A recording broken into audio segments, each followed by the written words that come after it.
प्यारे बच्चों, कैसे हैं आप सब? आशा करती हूँ आप सब अच्छे होंगे, स्वस्थ होंगे। स्वागत है आपका इस कक्षा में। ये आज हम पढ़ते हैं हिंदी का पाठ 4। मानुष हो तो वही रस खान, यानी मनुष्य हो तो रस खान के जैसा।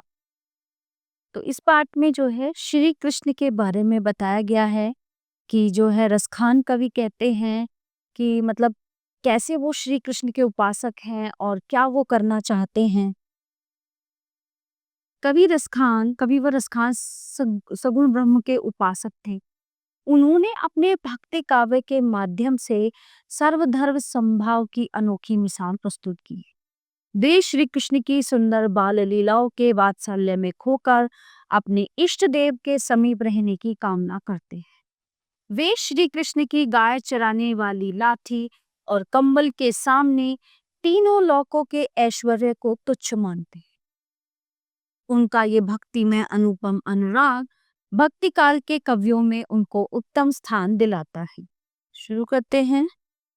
मानुष हो तो वही रस खानी, बसो ब्रज गोकुल गांव के ग्वारन। तो वो कहते हैं कि अगर मनुष्य का जन्म लूं या कोई लिया जाए तो मैं जो है मनुष्य का जन्म वही कहाँ पे, ब्रज गोकुल में लूंगा।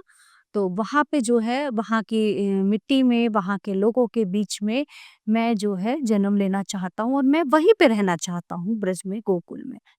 जो पशु हो तो कहा बसु मेरो, चरो नित नंद की धेनु मजाए।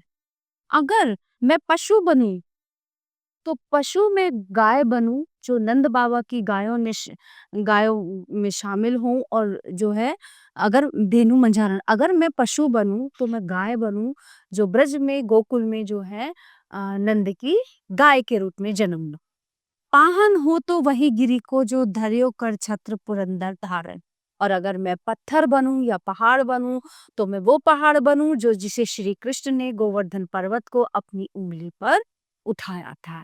जो खग हो तो बसेरो करो, मिली कालंदी फूल कदम्ब की डारन।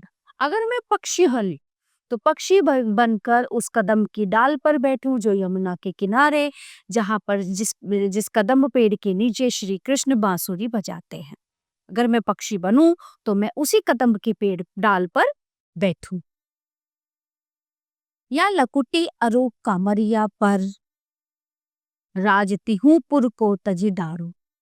श्री कृष्ण कहते हैं कि मैं अपनी इस लकुटिया से, मतलब मैं जो छड़ी, जो लकुटिया, जो कमर में मेरी चादर बंधी है, मैं उससे खुश हूँ। मुझे जो है कोई राजपाट नहीं चाहिए, मैं ऐसे ही ग्वाल बाल के साथ गायों को चराता हुआ घूमूं, मैं खुश हूँ। आठों सिद्धि नवो निधि को सुख, नंद की धेनु चराए बिसात। मुझे आठों सिद्धि का सुख नहीं चाहिए, मुझे नौ निधियों का सुख नहीं चाहिए। मैं तो केवल नंद की गायों को चराने का सुख ही चाहता हूँ। रसखान कबो इन अखिन सो, ब्रज के बन बाग तड़ाग निहारो। रसखान कहते हैं कि इन आंखों से मैं जो है ब्रज के वन, बगीचे, तालाब, उन सबको निहारना चाहता। कोटिक हूँ कल धौत के धाम, करील के कुंजन ऊपर वारो।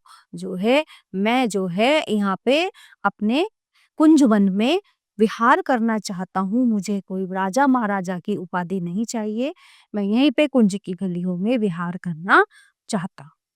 तो प्यारे बच्चों, ये थे रसखान के दोहे जो श्री कृष्ण को समर्पित थे। तो प्यारे बच्चों, ये पाठ यहीं पे समाप्त होता है। आशा करती हूँ आपको अच्छे से समझ आया होगा। मिलते हैं अगली कक्षा में। धन्यवाद।